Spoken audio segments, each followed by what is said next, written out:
Vous écoutez la Radio Campus, Alma Mater, c'est l'heure du journal.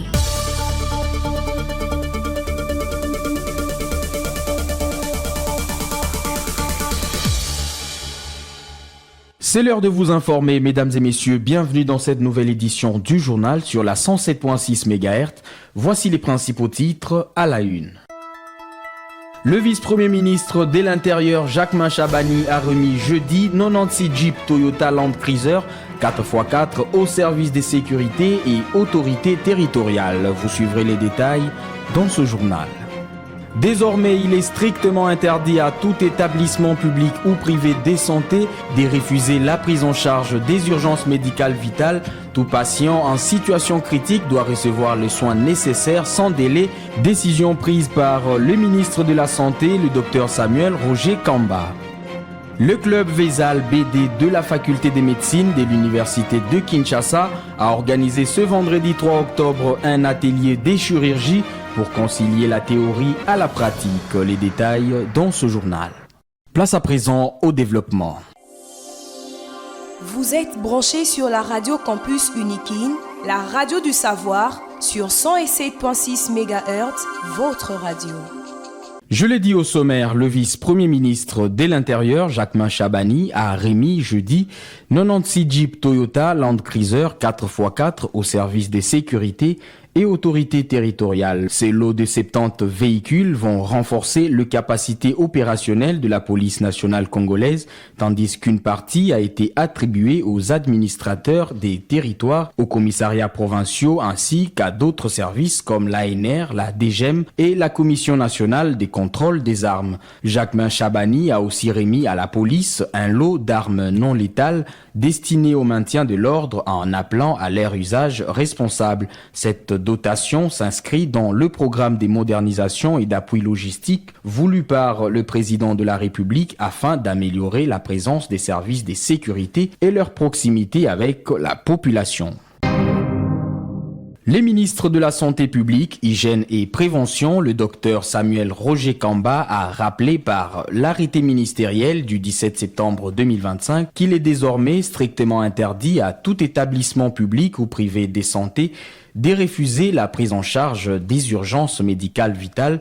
Tout patient en situation critique doit obligatoirement recevoir les soins sans délai. Tout manquement à cette mesure expose l'institution concernée aux sanctions prévues par la loi, une décision qui vise à renforcer l'accès équitable aux soins de santé et sauver davantage des vies.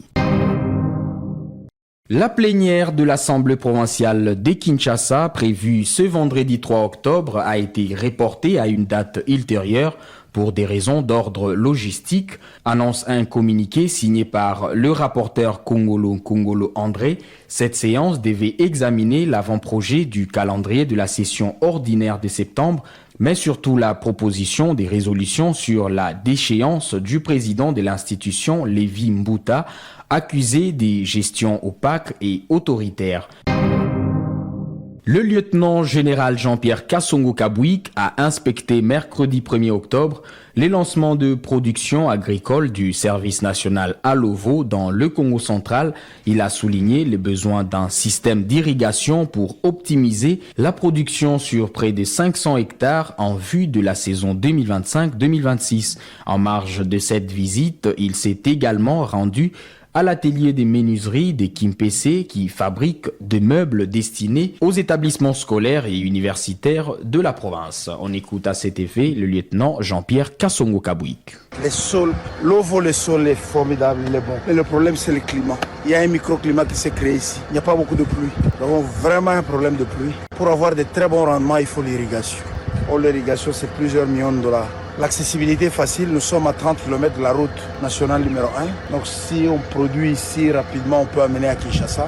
S'il faut aller chercher des terres là en Kundi, on est parti 160 km de la route nationale numéro 1, Matadi, pour aller en Kundi. Mais le grand problème qu'il y a aussi là-bas, il faut traverser le fleuve. Il n'y a pas de pont, il faut un bac. Actuellement, il existe un petit bac d'une capacité de 15-20 heures, mais tu vois cette machine ici, pas traverser ces bacs-là. Donc, il faut réparer d'abord la route. De Kimpese jusqu'à là-bas, 160 km.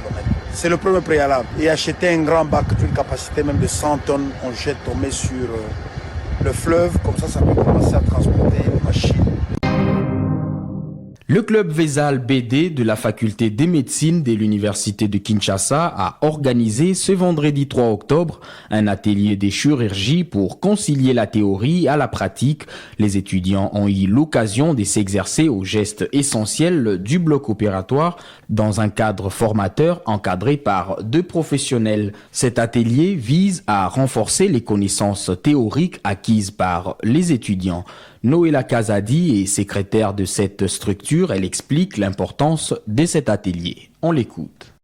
Et aujourd'hui, nous avons eu cette initiative d'initier les étudiants à la pratique de la chirurgie. Comme prévu et décidé, nous avons fait cet atelier aujourd'hui où nous initions les étudiants aujourd'hui, mais médecins de demain, à maîtriser la chirurgie, à maîtriser le port de gants qui est très nécessaire pour la pratique de demain. Alors le but de l'activité, c'était de rendre un médecin, aujourd'hui étudiant, demain médecin, capable d'acquérir de compétences nécessaires pour son lendemain.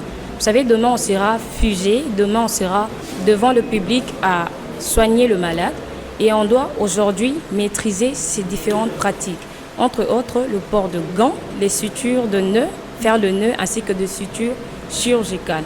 Et le but d'aujourd'hui, c'était de donner à cet étudiant d'aujourd'hui la capacité de le faire aujourd'hui pour que le lendemain, lorsqu'on sera dans la profession, que cela ne puisse pas poser un problème. À la suite de cet atelier, le comité B2, présidé par Jed Chibanda, prévoit une nouvelle formation continue consacrée à l'appareil urogénital, une partie de l'anatomie souvent négligée. Nous avons eu à penser à organiser encore une autre activité après ça. Cette activité, ça sera une formation continue sur l'urogénital parce que c'est une partie de l'anatomie qui est un peu plus oubliée. Alors nous nous sommes dit, on ne doit pas s'arrêter seulement sur ça, on doit aussi avoir le soif là d'apprendre. Et voilà pourquoi nous nous sommes dit de ne pas s'arrêter seulement à ce niveau. Après cette activité, nous allons organiser une deuxième activité qui est une formation continue sur l'urogénital. Pour l'étudiante Bénédicte Moutelessi, participante à l'atelier, cette formation a été une belle opportunité d'acquérir de nouvelles compétences pratiques comme la réalisation des nœuds